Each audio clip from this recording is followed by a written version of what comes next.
All right. Good evening, everyone. Tonight we are speaking with Joe Shortridge, who's the co-host of 222 Paranormal Podcast, with his sister Jen as the co-host. They are currently into their ninth season so far, with over 400 episodes. Joe is interested in all things paranormal, with a growing knowledge in the link between burial mounds, effigies, and their relation to giants and original builders. He is also a life and financial coach in the real world and has a book titled The 14-Day Morning Affirmation Transformation, which is available on Amazon. So stay tuned as we talk with Joe about his podcast and paranormal adventures.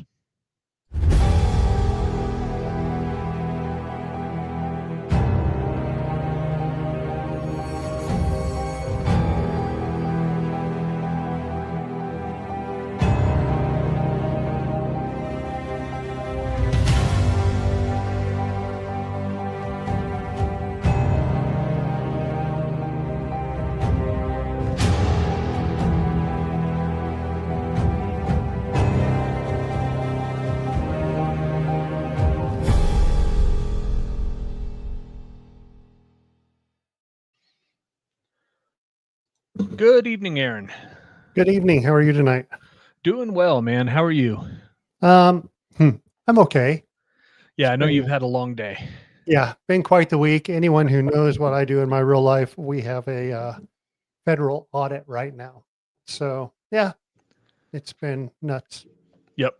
Never fun, but you'll power through. Yeah. Yeah, so tonight we've got Joe from 222 Paranormal Podcast. So I've been looking into the the giants found in North America a lot lately. So I'm definitely interested to hear that part of it from him. Yeah, I saw something about giants and the burial mounds and stuff like that in his bio. That's pretty interesting. Yeah, especially with all the the mounds we have out in this area. Wonder, if there's any connection to that. Right. All right, well, let's bring Joe in and hear his story. Hey, good evening, Joe. Hey, finally, I'm on the show. I've been Finally waiting on the show. I kept looking at the calendar. I'm like, oh no, it's next week. Okay, I'm getting ready. So thanks for having me on, Aaron and Jason. This is awesome. Having a blast already. I know we talked a little bit before the show, and it's good to meet you guys, and it's great to be on the show. Thanks for coming on. We're always interested in talking to other people who have investigated and have quite the accolades like you. I mean, over 400 episodes of a podcast. Yeah. Someday we might get there. You will.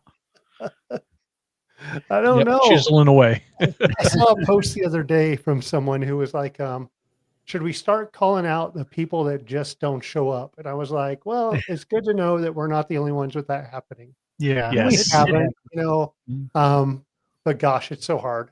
It is. I mean, our lives are so busy, with everything, with the investigations, with it's convention season again. So it's hard to keep our schedules straight. It really is. And then you add videoing and editing and all that into the mix. And then, it gets crazy quick. Yeah. Yeah. But, like you said, we've been doing this for 9 years. We've been on the air for 9 years, have not missed one show, haven't missed 1 week. And we've only repeated one show. And that was our show about the anniversary of the Roswell incident. Oh. And we replayed our interview with Stanton Freeman. It was awesome. Oh, that's cool. Yeah, that's one you got to replay. Yeah, that was the only one that we replayed. And, it's funny because you sit there and you think, okay, what are we going to talk about this week? And you have to get all the information together. But it's fun because you think about it as podcasters, and you know this too, but as podcasters, you have to learn every week. And I love learning. Yep. Right. And I always tell people, they're always like, oh, are you the expert on this? I'm like, no. I know enough to get by. Yeah. But I started listening to some of your stuff last week. And you guys are kind of like us. You bring lots of different people on in different areas of the paranormal, be it Bigfoot or whatever. And that's pretty neat. You got some really good shows. Yeah, we try to cover everything. And that's the thing about the paranormal. When people think about the paranormal, they think of ghosts. It's not. It's about everything. It's everything that's not normal. Yep. And we do a hybrid show. We interview people, but we also do our own show. Me and my sister Jen do it. And we just come up with topics and love to talk about stuff. We've had a lot of stuff happen to us, but let me I know you want me to start out with how did I get into it. So let me back up a little bit. So 9 years ago now, my sister was doing ghost hunts with the Ghost Adventures crew. She was at the Ohio State Reformatory and she had a bunch of stuff happen to her there. And she knew that I was into podcasts, but I wasn't really into the ghosty side of it yet. I was more into like the UFOs and stuff. And I had an experience that really changed that. But after that experience, she came to me and she's like, you love podcasts. We're into the paranormal. Let's do one. I'm like, let's do it. So I bought the equipment and we started 9 years ago. But what happened to me was I was always into the UFOs and space stuff. And I had my best friend who we were like soulmates. We weren't lovers, that we were just best friends. And she actually ended up dying. And it was where I experienced my shared death experience with her. Okay. So one night I get off work and I get a call from her sister. And her sister's like, did anybody tell you about Jackie? I'm like, no. She says, well, she went for a test because every year she would go for her test because she got a double lung transplant. And they would put a tube down her nose, put some fluid in, draw it up, and test it, for bacteria or whatever. So I knew she was getting her test done, but her sister's like, she's on life support and they don't think she's going to make it through the night. And me being the best friend that I am, I'm like, okay, well, just keep me informed. I'm like, I hang up the phone and I'm like, wait a minute, what the hell? So I go home because I worked seconds at the time. I went home and I'm like, I got to go there. So she was in Cleveland, which is a 2-hour drive from here. So I drove out there, got there, and she was on life support and laying in the hospital, with all this stuff hooked on her, tubes down her throat, all that. She had this thing on her face that holds everything. Yep. And we hung out for a little bit and it got later in the night and I'm thinking, I got to go home because I got to go to work, not thinking straight. So I went home and I'm at work the next day and I get a phone call and they're like, well, they're actually going to pull the plug, which they don't physically pull the plug, but they stop her medications. They're going to pull the plug in a half hour. And I'm like, all right, I know I'm not going to make it there in time because it's a 2-hour drive. Yeah. So I went home, I took a shower and I headed out. And I was driving there. And like I said, it's a 2-hour drive. I was driving there and I was a wreck. I mean, I don't think I've ever cried in my life, but I was pretty close that night. I was a blubbering idiot. And here I am driving and my friend Debbie is texting me, wanting to know what's going on. So 1, I shouldn't be driving. 2, I'm texting, Odds are starting to stack up against you there. Yeah. Yep. So I was a wreck. I mean, I've never felt that way. I've never cried in my life that I know of, unless when I was a little kid, but I was really close. I was just devastated. About an hour into my drive, which is Norwalk, Ohio, it's about halfway. All of a sudden I felt this feeling. Now, think about if someone took a heating element out of an oven with it on and held it over your body, you would feel the line of heat. It felt like somebody actually took that element over my head and just waved it down my body. And then out my fingers and out my toes. I felt that line of heat. The second that happened, and I mean, a lot of stuff happened during that. And I'm writing a book about it. And I realized when I was writing my book that there was a lot more that went on in that 10 seconds that this happened than what I realized. But basically, when I got that feeling, instantly I was calm and felt the same as if I do right now.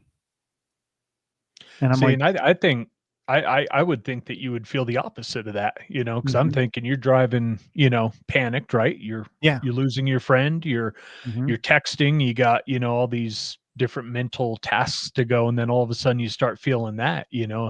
To me, yeah, it would be like, oh my God, am I having a heart attack from the stress or what's yeah. going on? Right. So And it's really interesting that you felt that just serene calm come mhm, about you. yeah, it was the weirdest feeling. It was just like as if a line of heat went through my body. And when I was writing my book, I realized that in that 10 seconds or whatever, a lot happened. I felt like I wasn't even driving, like I wasn't even in the car. It's almost like I don't want to say out of body experience because I didn't really experience the out of body thing, but it was like that. It's like I didn't have control. Okay. So after that happened, I was perfectly calm. And I'm like, okay. So I drove the rest of the way. I get to the hospital and I walk in and I see her husband stand there. I'm like, hey man, what's going on? He's like, well, they disconnected all her meds an hour ago and they don't understand how she's still alive. Oh wow. Yeah. So when they disconnected her meds is when I felt that. And so he's like, do you want to go and see her? I'm like, yeah. So I walk in and really the nothing is on. It's really quiet in the room except for the heart monitor and it's not really making a noise. And I walk in and I pick up her hand and I hear a beep. I'm like, oh crap, I stepped on a hose or something. And the nurse come in and says, no, she just passed. Oh So my people were gosh. saying that she actually waited for me She was holding on because for you. even the doctor said, he's like, I don't know how she's still alive. I don't know how her heart is still beating. She hasn't had any kind of, you know, life support for over an hour. So when I touched her hand is when she physically died. And everybody said she waited for me.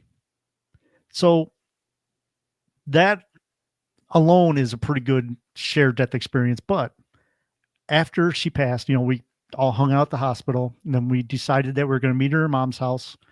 So I drove home and honestly, I don't even remember the drive home, but I don't think that was paranormal. I just think it was, I had other things on my mind. So the next day I get up and I get in my car to go over to her mom's house. I turn on the car and a Detroit radio station that I never listened to is on and the song comes on. Now, the song is by REO Speedwagon and it's on the High Infidelity CD or whatever. And that song, the thing about this is she used to play that over and over and over and used to drive me insane by playing this stupid song. And it's the one that's heard it from a friend who heard it from a friend, that one. Okay. And Yep. she played that over and over and over and over and over. Well, I got in the car, turned the car on, and the second that the car came on, that song started playing on the radio. And I Wow. didn't really think much of it at the time. And then, I went to her mom's and all that. And that night, I had my first dream about her. And in my dream, she looked younger. She could, and I didn't realize this till later, but she could talk and I could hear her normally because she was deaf. And she had cochlear implants. So in my dream, she wasn't wearing her cochlear implant, but yet we were talking. But later I realized that we weren't actually moving our lips when we talked, in the dream. Interesting. Yeah. I've had many dreams about her. But the first dream, I looked at her and I said, last time I saw you, you were dead. And, being the great friend that I am. Yeah, you got to give them crap. But since then, and this has been 10 years now, since then, I've had hundreds and hundreds of dreams. I've had so many situations where that REO Speedwagon song comes on. I mean, I'm talking, I will be thinking about her. I'll walk into a store and the song will be on the, playing in the store. Couple good examples. A few weeks ago, now I work in a factory and I was working on my machine and I was thinking to myself, okay, should I go home and work on the show or should I work on the book? And just as I thought that, 3 machines down, I hear, heard it from a friend who heard it from a friend. I'm like, okay, Oh, all wow. right, Yep. I'll go home and work on the book, And then another good example. Okay, I do what's called float sessions. They're sensory deprivation tanks that you float in.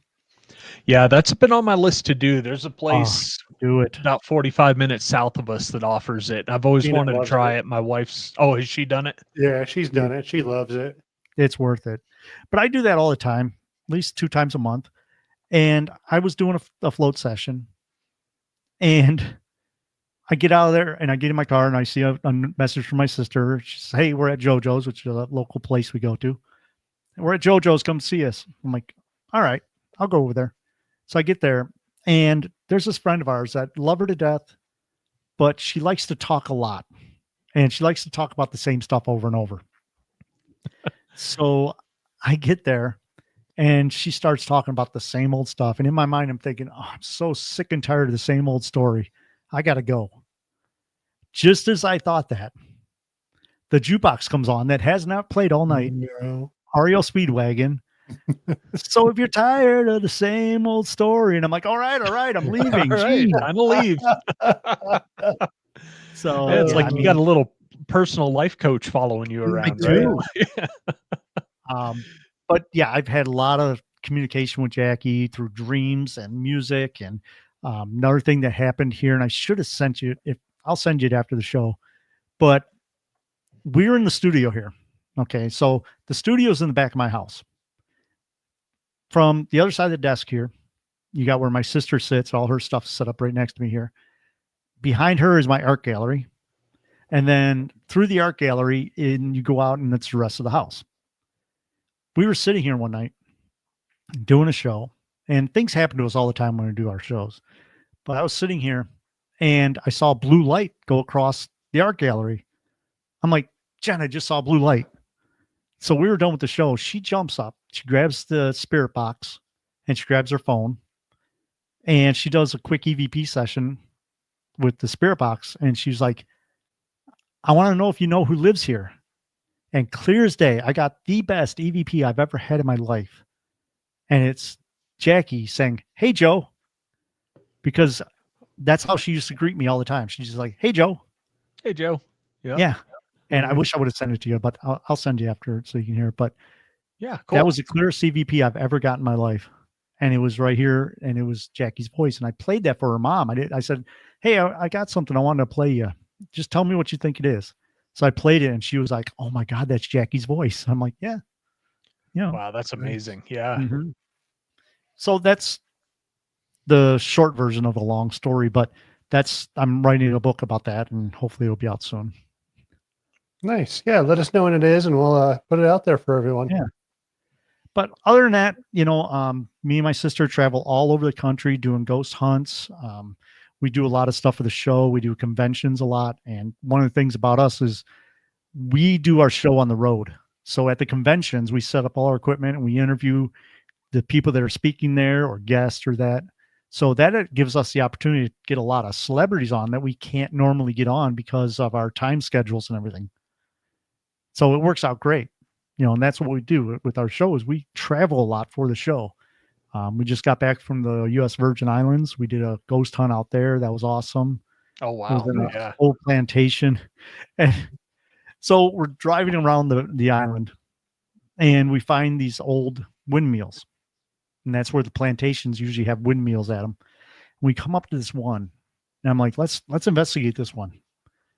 So we go up to it, and we get the strongest smell, the sweetest smell. And I'm like, it's too strong to be paranormal.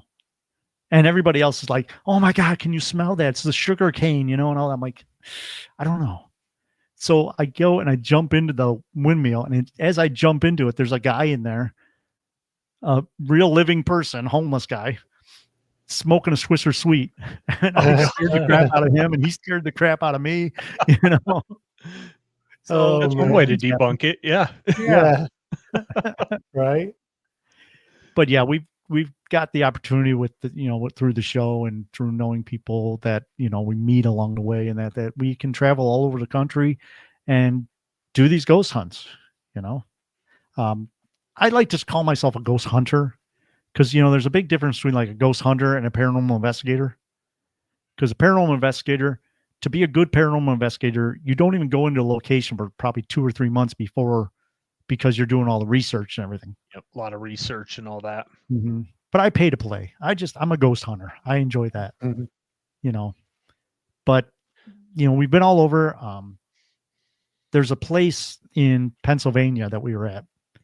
And this is, a lot of people say, well, are you ever scared? I'm like, no, I've been in so many places. I've prisons and sane asylums and, you know, all that stuff. And I kind of got used to it. But we were at a convention at the Butler Paranormal Convention, which is our next convention we're supposed to go to. But last year we were at the Butler Convention, and I was asking around if there's any places we can go. And there was a guy that says, you got to see the Black Cross. Now, if you look up the Black Cross on Google, it has a plaque out there and that. And what it is it's a cemetery that a farmer donated to the railroad workers when the yellow fever came through. So what happened was the Catholic Church wouldn't allow them to be buried in their churchyard. So there was a farmer that said, well, I'll give you a piece of land that you can go to. And they ended up making a cemetery and called it the Black Cross. And the reason they called it the Black Cross because it was just railroad ties that made up a big cross as the marker. You go there now and it's basically the Black Cross is gone, but there's a monument that's made out of cement that looks like someone took a 5-gallon bucket, poured it with cement, flipped it over and put it there. And then out by the road, there is a, you know, historical marker. But anyhow, this Black Cross, yeah, there you go, is it's just a small little area. And when we walked in there, it sounded like there were people all around us. It felt like the trees and the forest was looking at us. It was the weirdest feeling. We heard babies crying. We thought that people were looking at us, stuff like that. And talking to people later, they're like, yeah, that's the kind of stuff that happens there. I'm like, okay. So we're standing there and I look over and there's a stump and somebody put a red ribbon on this stump. And I'm looking at my sister. I'm like, hey, look at this. I turned, looked at the stump, looked at her, and I looked back and it turned into a guy jumping out of the woods at me. And it was like a very, you know, just quick second thing, but I saw a full body apparition jumping out at me. Coming out at you. Wow. Yeah. He had the old style flip it hat on. He had a red shirt. He had the gray wool pants, you know, just like you would think that the railroad workers would wear. And his face and all that was pure white, like ashen, I should say. And it was so quick. It wasn't like, you know, I saw it for a long time, but it scared the crap out of me. Oh my God. My sister said I jumped about a foot and my adrenaline was pumping. Oh my God. I never get scared, but I did that day. Oh my God. There's a spot that it sounds kind of like that down in Central City, Colorado, the Masonic graveyard there. Okay. And Knights of Pythias grave. I think it's the Knights graveyard. It's up there. Yeah. Same There's thing. Knights You're in the graveyard woods and like the woods have grown up around it. And it's like that. Like you hear stuff and all that. Yeah. And then you look across the road and that's where the Catholic cemetery is. And you go over there and it's like nothing. It's just dead quiet over there. It's pretty crazy the way that you get those polar opposites in those types of places. Yeah, we've been in cemeteries where my sister would be doing an EVP session and she'll be over in the military section. This is at Woodlawn here in town. And she's like, does anybody want to say hi? And you heard over the spirit box, you heard, hola, hello, hi, you know, all this stuff coming over. And I think it's because they don't get a lot of people to visit them. You know what I mean? Yep. I mean, obviously we don't know what time is on the other side, but it could be a millisecond to them or 100 years. We don't know. But Right. yeah, we were just talking about this on the show a couple of weeks ago about there's a mausoleum here in town. And I go out there and I clean off grave sites a lot. Well, I was out there cleaning off my dad's grave site. And I went up to the mausoleum.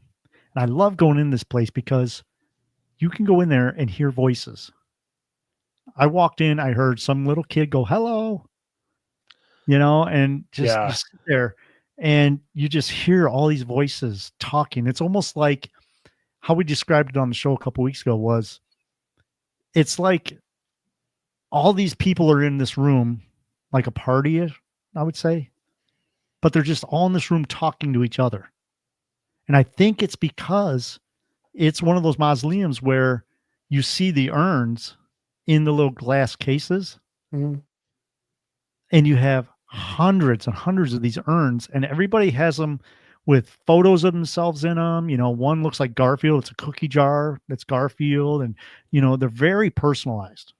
And I think you don't get that in the regular mausoleums because it's just a plaque on the wall. Mhm. Yep. With this one, it's all so personalized, and it's almost like people are just hanging out in there. Like the spirits just all hang out and talk. And you sit in there and you can hear so many different voices. And it's crazy. See, and we've come across that quite a bit in some buildings here doing the double Estes, Mhm. where we've described it as like a long line of people all trying to talk to you at once, Mhm. or like a carousel where just one gets on, Yeah. and then it gets off and the next one's right there. And I mean, we could go for hours during some of Mhm. these Estes sessions where we've had to cut them at 45 minutes and we come Yeah. out of it just absolutely exhausted, and they're Yeah. still talking. Like, Mhm. Yeah, we had that at the spaghetti warehouse. We did an Estes method, and I was the one wearing the stuff. And I was saying things like, he's coming. And I'm, in my mind, I'm like, I don't know what, it doesn't make sense to me. And I'm saying, Billy.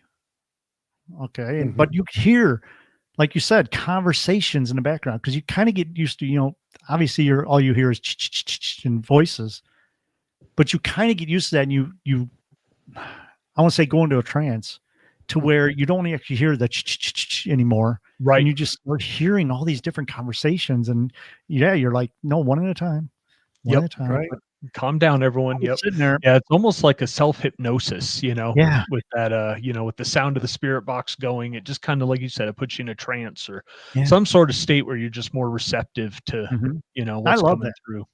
I- Same I'll, here. I'll do it anytime, but Mhm. I'm sitting there and all of a sudden I feel Harold, the guy that was running the session, I feel him tapping me. And I took off the thing. I'm like, oh my God, I heard your name and I heard voices and he's coming. And he's like, shut up. Just get Angie in here and get her on there. He says, this is the best Estes method I've ever heard in my life. And I'm like, whatever, dude, I don't know. I was just saying things and come to find out, we had so many EVPs, on our cameras, on our digital recorders, on, all that. It was amazing. I love the Estes method. I'll do it anytime. Oh, same here. Same here. Mhm. It's my favorite. Like you said, you're in a, almost like a trance. You got no idea what the heck you're saying, Yeah. and it doesn't make sense to you because it's coming, you're getting one side of a conversation that's usually just one or two words, right? And Yeah. then I love taking that blindfold and the headphones off in air and just going, dude, you will not believe what you just said. And it's like, oh, Yeah. really? That's how that fit, Uh-huh.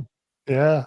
Yeah. Well, It's so it's crazy. The best is when we've had when we do the double and you start getting them replaying and talking to each other. yeah.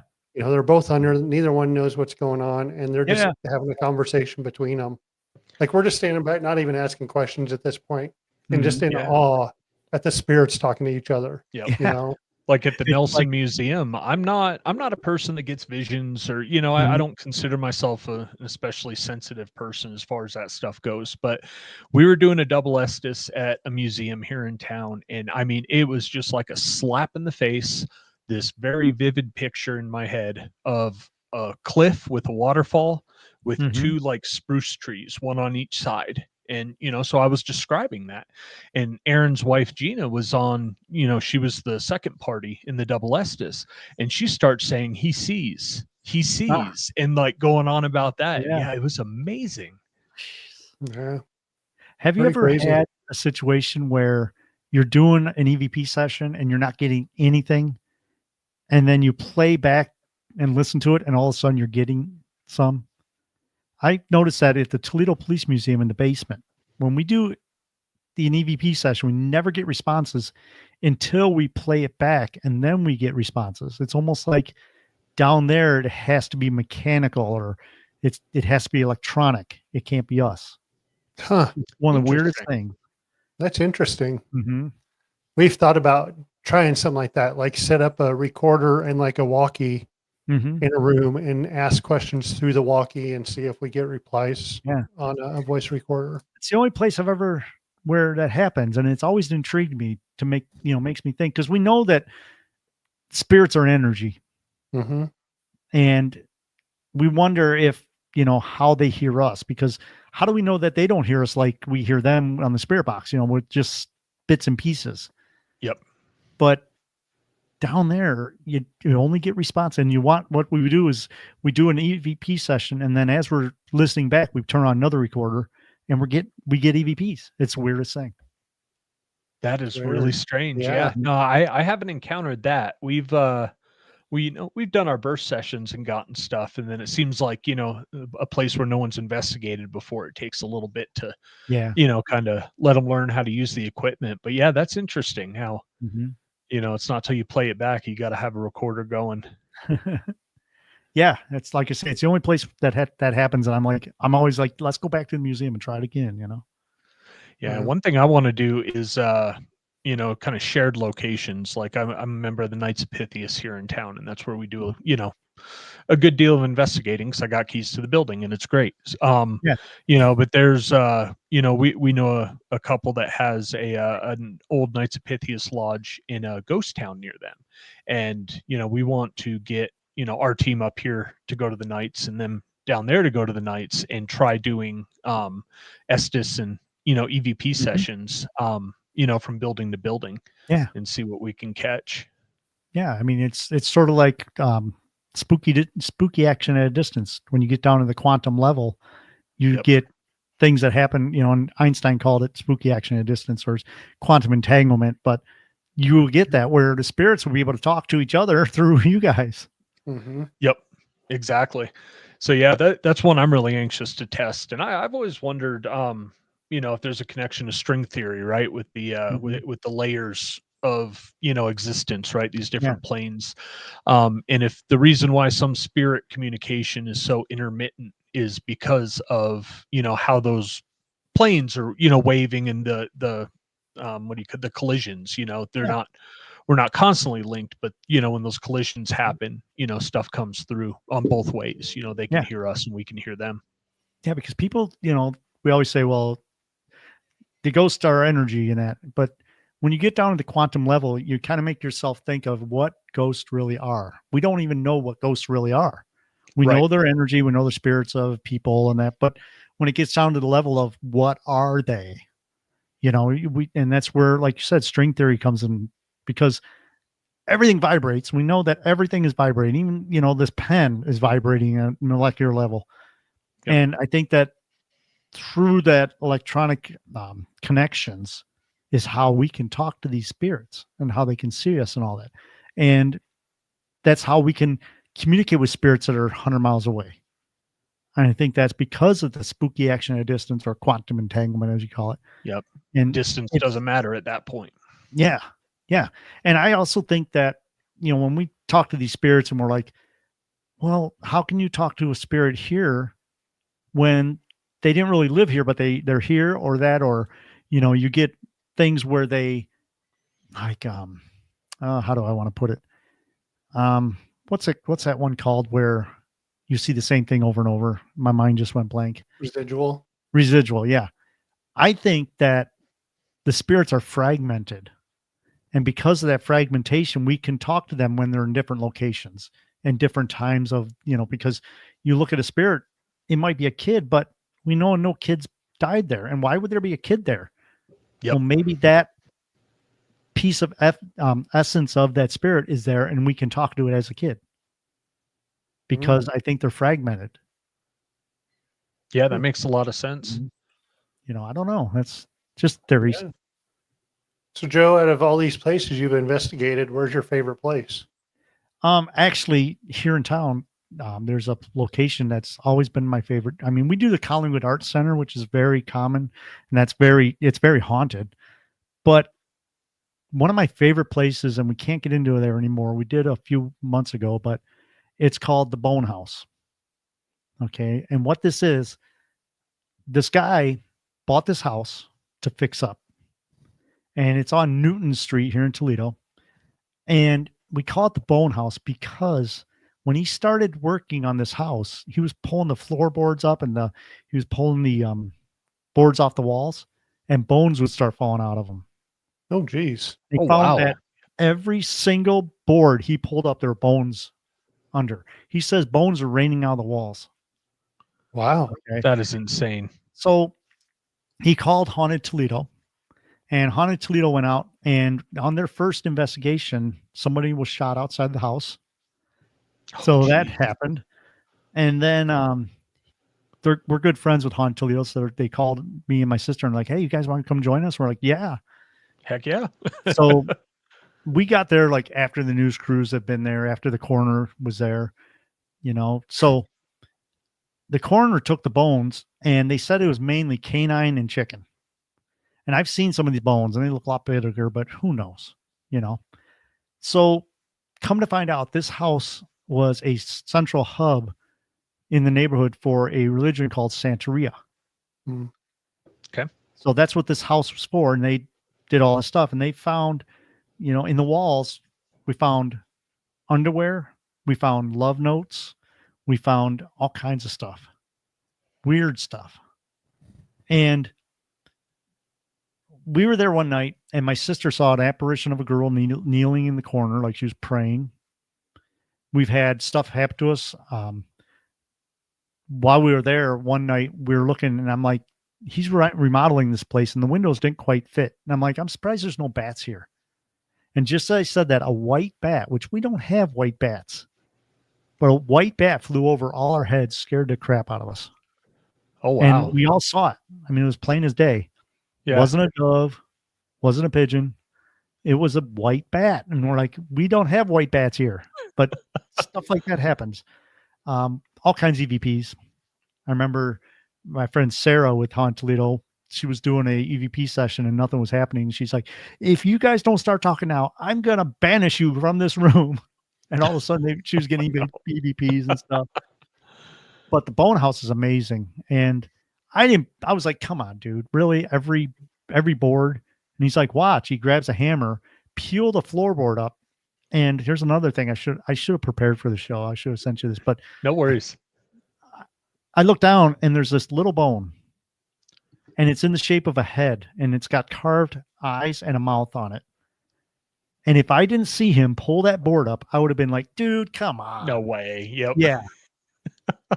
But it's crazy. But the Bone House is still my favorite. We use the K2 meter, and normally the K2 meter's on, the green light's on.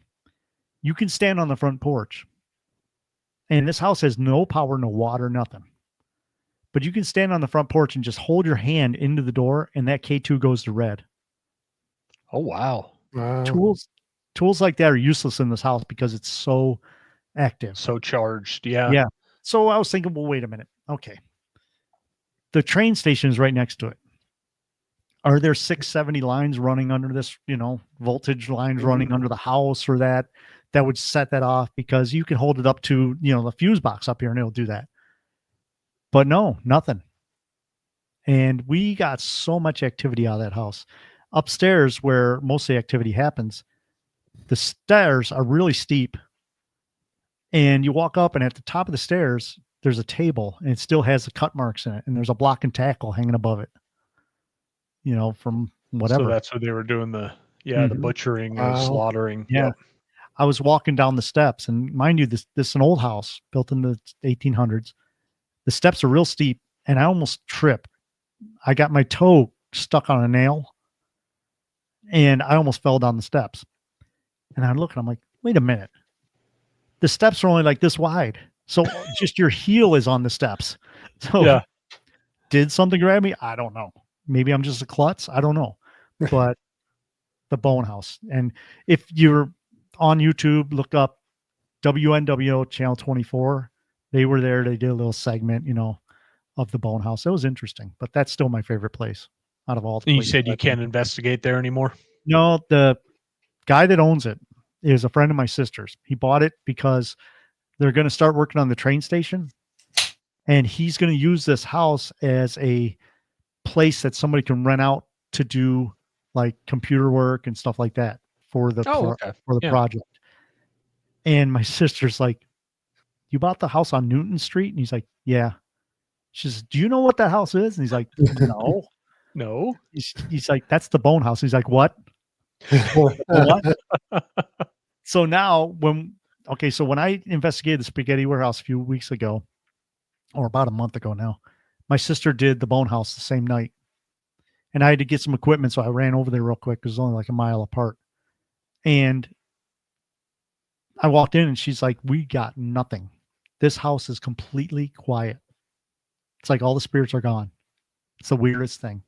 That is strange. Mhm. So are you each doing solo investigations that night? Or are you out At with night we were, different yeah. people? Yeah, I Yeah. was doing the spaghetti warehouse, which is downtown, and that's very active. And that kind of goes into the other thing with the mounds, because there was a mound right by the spaghetti warehouse. And that location is pretty haunted. We got a lot of stuff out of there too, but it was weird because that night we didn't get anything either at Spaghetti Warehouse, and Jen didn't get anything at the Bone House. So Oh, maybe it strange. was just a quiet night. I don't know. Wow. But So yeah, linking there's into some, the mounds, yeah, yeah. that was the mounds is something I'm really interested in, especially Mhm. with, the the relation you're finding between builders and, ancient origins. What got you into that? I've always been interested in the giants and that, and traveling around. My friend that I would go visit every weekend lived down in Newark, Ohio. Now, Newark, Ohio used to be complete mound, like a mound city, basically. Okay. And they came in and started building. They would tear down the mounds and that. But in Newark, Ohio, there's two major mounds still there. Now you got the Great Circle, which is this huge, like 1,300 foot across circle mound. And then you have the Octagon Mound. Okay. And like I say, Newark, Ohio, it's very interesting. I go there all the time because of the mounds. Now, let's talk about the Octagon Mound first. This is just like it sounds, it's an octagon shape. And right now it's in a golf course, because when the city was doing, building all the housing and that, and they were tearing down a lot of these mounds, the city came in and said, "We got to save this mound." So they tried to figure out how they could save it. And what they did was they built a golf course, because they were like, nobody's ever going to shut down a golf course.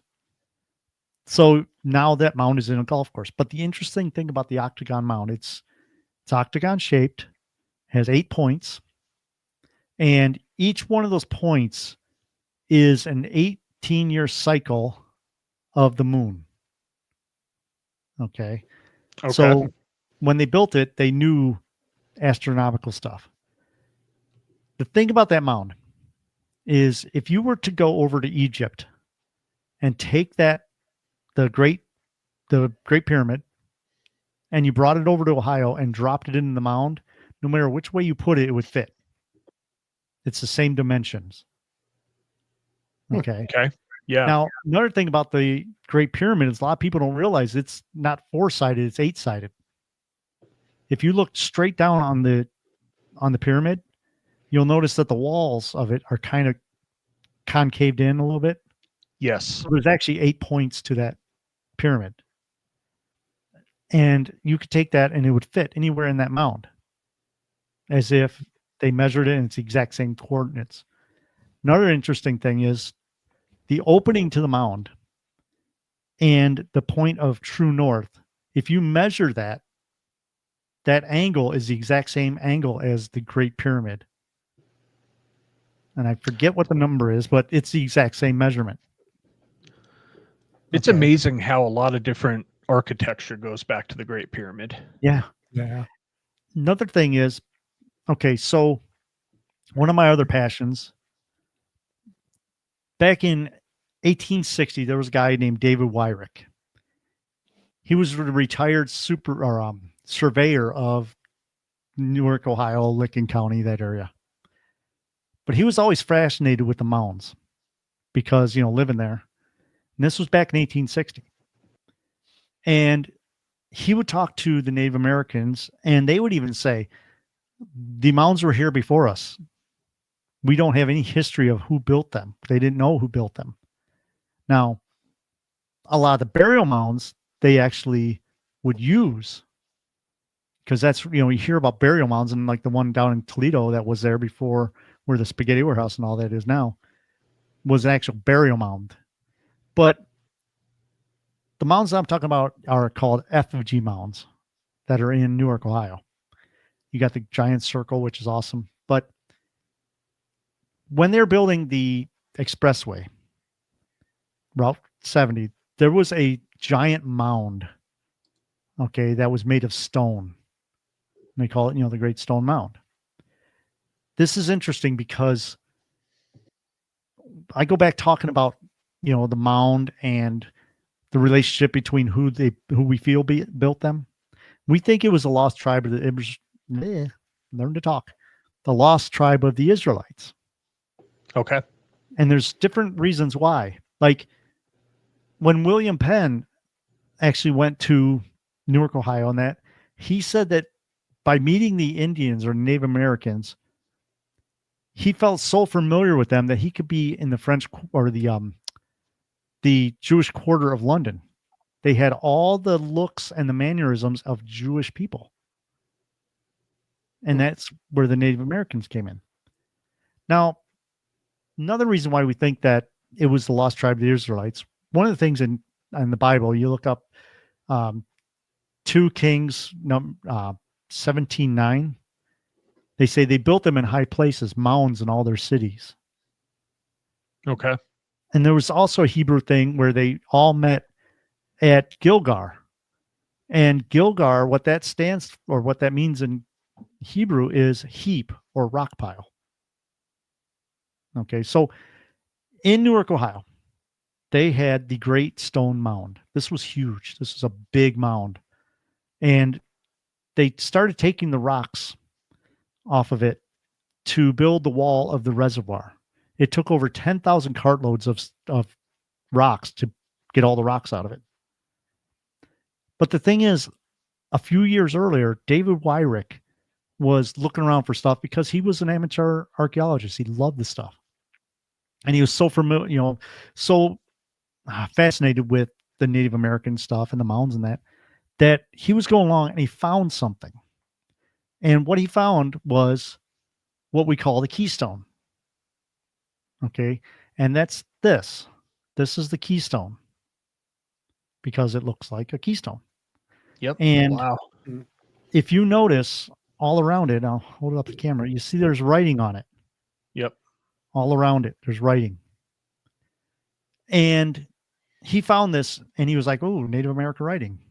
So he did some research, and they know that the mayor of the time, he was big into this stuff too. So they went down to Cincinnati and they showed someone this, and they're like, look at this. There's Native American writing on it. And the guy's like, no. He says, that's Hebrew. That's Hebrew writing on a stone found in Newark, Ohio, that they call the keystone. And I don't know if there was something that was on here, I don't know. But the real stones, obviously this isn't a real one. The real stones are in a museum in Coshocton, Ohio, which is just east of Newark, Ohio. And they call these the Newark Holy Stones. Okay, so David Wyrick found this, and he knew that there was more stuff there. And he was thinking, wait a minute. The Great Stone Mound is different. So when they cleared out all the stones, they found that there were 15 more small mounds and a central big mound underneath all these stones. So they started digging, and they were digging into clay that was brought in from miles away and put in there. When they dug into it, they found a giant coffin. Okay. And David Wyrick opened the coffin, and there was a skeleton in the coffin of a giant. Now, when I say giants, I don't mean 20 feet tall.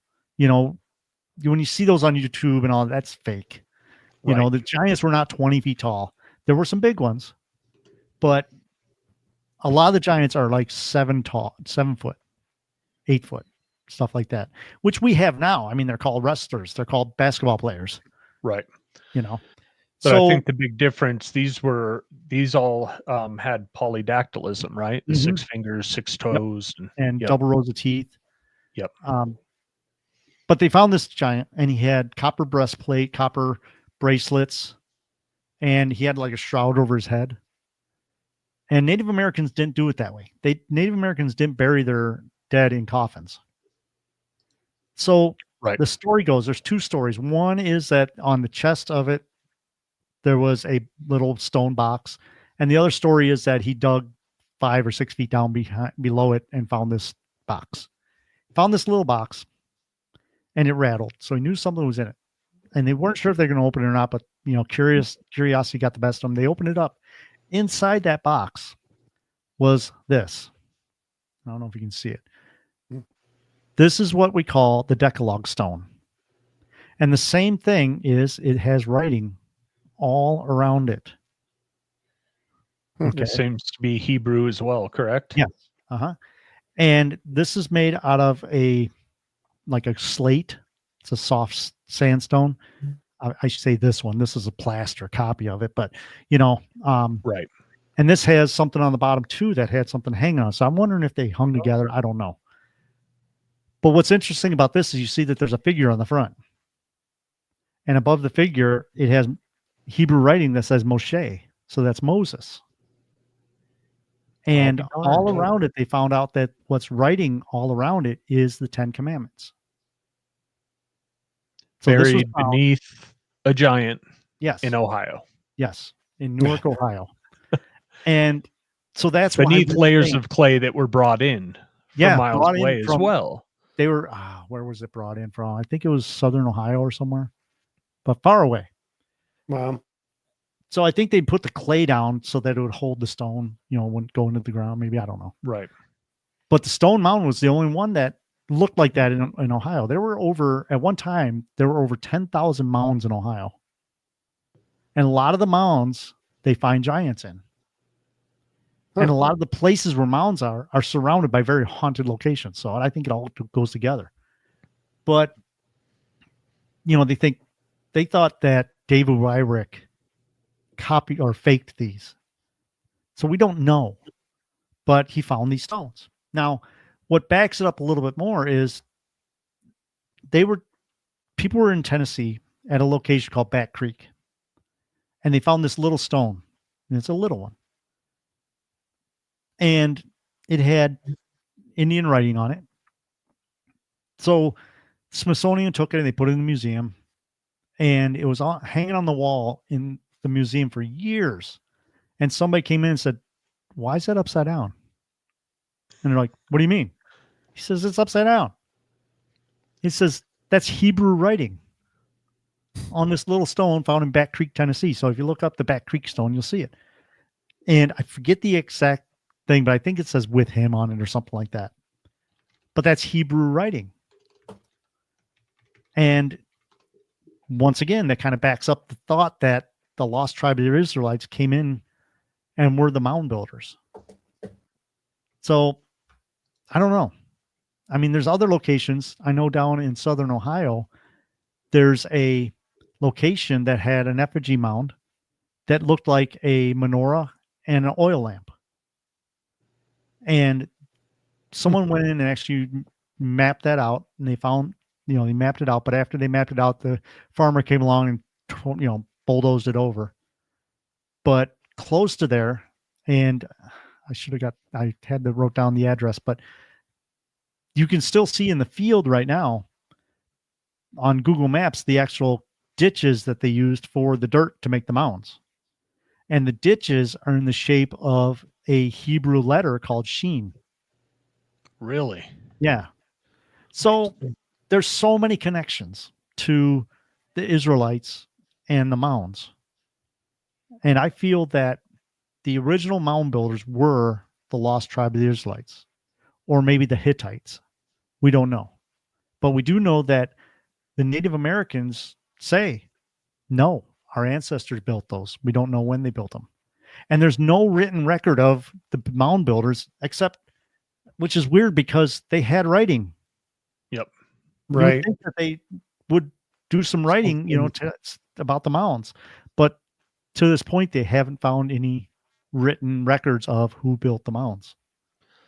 So, in the remains of the giants that were found under these mounds, is that Mhm. where the stories of the Smithsonian come in, where they have their researchers come Mhm. in and take the Take remains and supposedly lots. get cataloged away, and Yeah. then, oh, we lost them.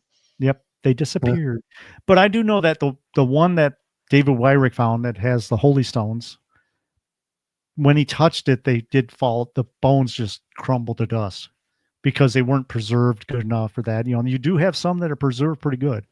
Um, I go over to Aruba, and a friend of mine lives there, and she does a lot of research with the mounds over there, or the giants. I'm sorry, the giants over there. Even she says her grandma was a giant. And in Aruba, they don't hide it. They put it on display. They have the elongated skulls on display and stuff. Okay. But you think about it. Why would the Smithsonian want to hide it here? It's a big deal.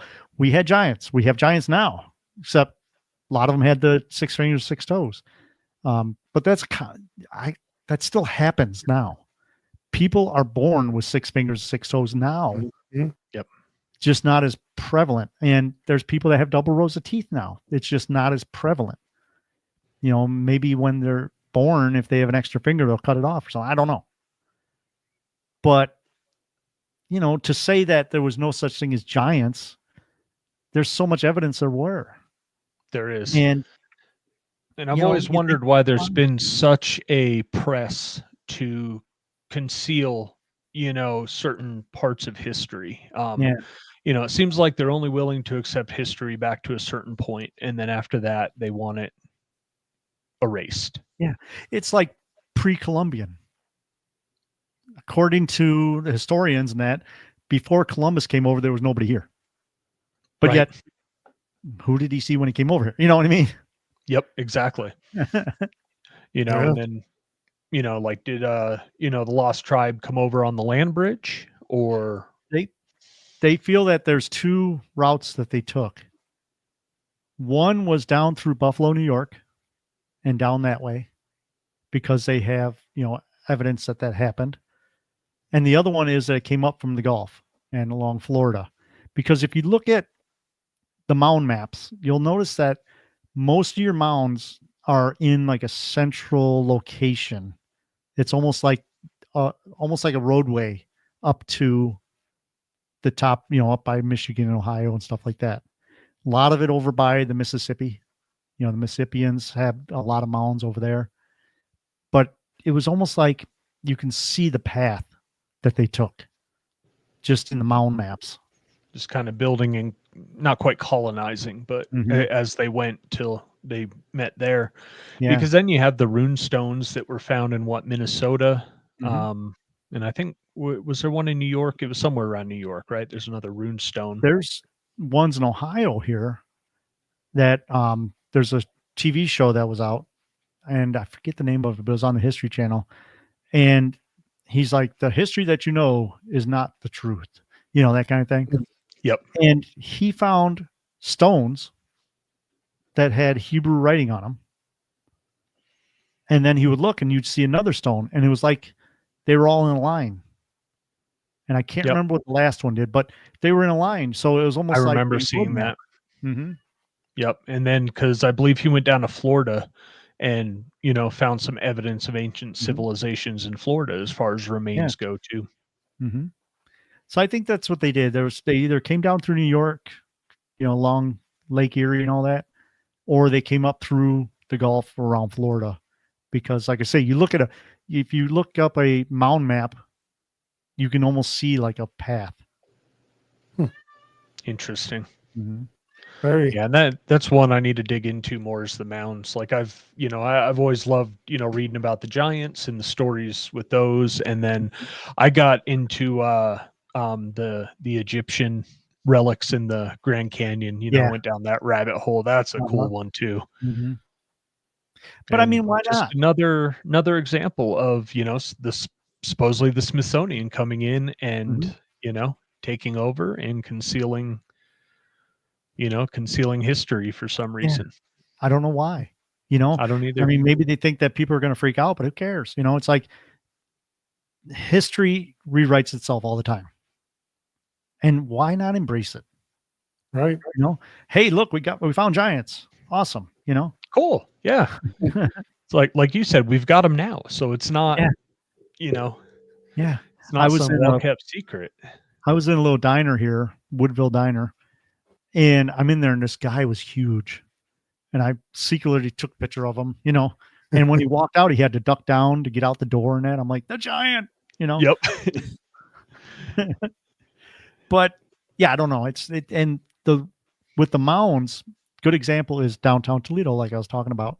We had 2 mounds downtown Toledo. Okay. And they also found giants. There was 8 of them that they found like 4 miles from my house, right on the Maumee River. And then down in Maumee, Ohio, they found some more. And I can't remember which set had the 6 fingers, 6 toes, but one of them had the double rows of teeth. And the other one had the 6 fingers, 6 toes. Yeah. But they found giants here in Toledo. And downtown, if you look at a map of downtown Toledo, you'll see what we call the high level bridge, which is the Anthony Wayne Trail Bridge.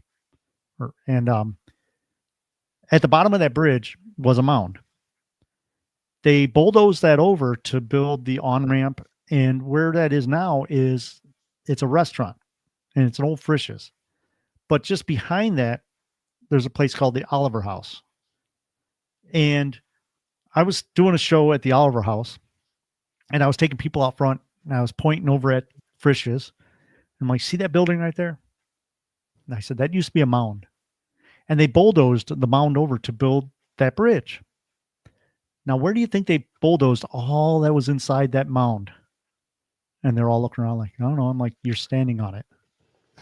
The parking lot, basically, of the Oliver House is where all that stuff ended up. And back in 1984, I believe they were doing it in 84, but they started redoing the parking lot, and they started finding bones. So they hurried up and finished real quick, you know. Yep. But it's funny because I'll stand there and I'll be like, look at that's where a mound used to be, and where do you think all this stuff is now? And yeah, right here. And the Oliver House is very haunted. Mm-hmm. The Spaghetti Warehouse is not even a quarter mile from there. On the other side is the Bone House. That's very haunted. So I think that correlation between mounds and hauntings go hand in hand. Because another good example is Moundsville, West Virginia. West Virginia State Penitentiary is right across the street from a mound that they found a lot of bones and stuff in. And that place is very haunted. Now, it could be haunted because of prison, but you know. Yep. But then that leads into the ley line theory, where, all these structures were built, right, in alignment, and then, along ley lines. And then, so that would make sense that more activity is prevalent around these. Yeah. I mean, right over where my sister lives off of Tremainsville Road, that was a path that the Native Americans would use. And that turns out to be a ley line of sorts. Because you think about it, okay, this is how they end up being trails and paths. You have a ley line, that's a magnetic line. The animals will follow that. And they start making a trail. Well, it's easier for more animals to use that trail, so it gets bigger. And then the Native Americans come along, they use that trail because it's wore down, easy to walk through. And then it becomes a road. And, so that's now it's how established. Yep. Yeah. And a lot of the places that are extremely haunted are on these ley lines. And I think that one of the reasons, not all of them, but one of the reasons is because it's part of a path that got worn and they start building around it. Yeah, that makes a lot of sense. Mm-hmm. All right, Joe. Well, I think we are calling it for tonight, but we are definitely going to bring you back on because I could talk about this stuff for hours. I took tons of notes. Like, I'm going to look this stuff up. I'll send you the EVP and stuff after the show so that you can check them out. Yeah, I'm the ghost guy. I'm learning more about this other stuff. Like, Jason's a Bigfoot guy, and we've had a couple on, and I'm like, oh, this is really cool. So, I'm always taking notes now. Yeah, on all this other stuff. It all connects. Yeah, It People does. it does people really. that have seen UFOs start seeing Bigfoots and having poltergeist activity in their homes. Yep. Yep, it's crazy. Well, Joe, thank you for coming on tonight. Oh, it's been a blast. Thank Yeah, it you was for a having pleasure. me. Let us know when your book's out, and we'll throw it on here so people can Yeah, read it. yeah. It's pretty much done. I need to add a little bit more because I don't think it's quite done yet. I'm trying to find a couple more stories that I want to put in it. But once I do that, Well, it'll it be done. sounds like, yeah, it sounds like you're putting a lot of effort into it, just delving into the story of you and your friend and the shared death experience. Yeah, That had to be tough, it kind was. of reliving that in great detail, right? To be able to put Yeah, it on paper. Yeah. yeah. And I learned, in my mind, I learned a lot more doing the book because, like I said, that 10 seconds that wave went over me, I didn't realize how much stuff went on in that 10 seconds. It was almost like Right. time stopped, but Yeah. it'll be in the book hopefully soon. Yeah. Yeah. Let us That's know cool. and we'll let our listeners know where they can get it. Mhm. And I'll pick it up myself. Anybody that comes on that has a book, I end up buying it on Amazon. So Oh, okay. Yeah, getting we the all collection we going. help each other out. Yep, Absolutely. Got to. definitely. But yeah, if your listeners want to check me out, just type in 222 Paranormal Podcast. We're available everywhere, any podcast outlet. We have a website, 222paranormal.com. I'm updating that soon. It's kind of old looking right now, but I'm getting all our shows together because it is convention season. So we'll be Yes, on the it road a is. lot. Yep, they Good. can go Well, there and see everywhere you're going to be. Mhm. Yep. Awesome. Thanks again for coming on tonight. All right. Thank you. Wow. Yeah. it was Another a great great show week, tonight. another Yep. good person. Interesting about the Giants and the mounds, and it's something that I've heard about. Like I said, I did take a bunch of notes just so I can check out some stuff. That's really We're cool. slowly bringing you over to the cryptid and the unknown side. For sure. Let everyone know about our weekend. This weekend, we're going to be at the Metaphysical Fair up at the Red Lion Inn. Both days, come see us, say hi, check out all the vendors up there. Hopefully, we can make it out some of those bigger cons that they're going to. They're Yes, just so far absolutely. away for us being I out here know. in the West. Yeah, we're looking at least 12 hours to get anywhere. So Yeah. So, everyone, we thank you for listening tonight, and go check out 222 Paranormal Podcast and check out their website. yep. And then check out Horn Paranormal. Yeah, we've got their XLS and their SLS, and I tell you that XLS is amazing. Pretty cool. New piece that they're sending us to help them test. We cannot say what it is, but watch their website. But it's going to be cool. It's way cool. It's way cool. All right. Well, thank you very much, everybody, and we will talk to you next week. The Paranomalies podcast would like to thank Horn Paranormal Research and Twinkle Twinkle Little Store for sponsoring our show. If you're craving more paranormal content, don't forget to check out our YouTube and Facebook channels at Way Out West Paranormal. On YouTube, we bring you investigations and all sorts of chilling adventures involving the Way Out West crew. On Facebook, you can join our growing community of fellow paranormal lovers for updates, behind-the-scenes content, and more. You can catch all of our episodes of Paranomalies available on Apple Podcasts, Facebook, and YouTube. Be sure to like and subscribe as it helps others find the show and join in on the paranormal fun. Thank you so much for tuning in. Until next time, keep your lights on, stay safe, and remember, the truth is out there, and it just might be closer than you think.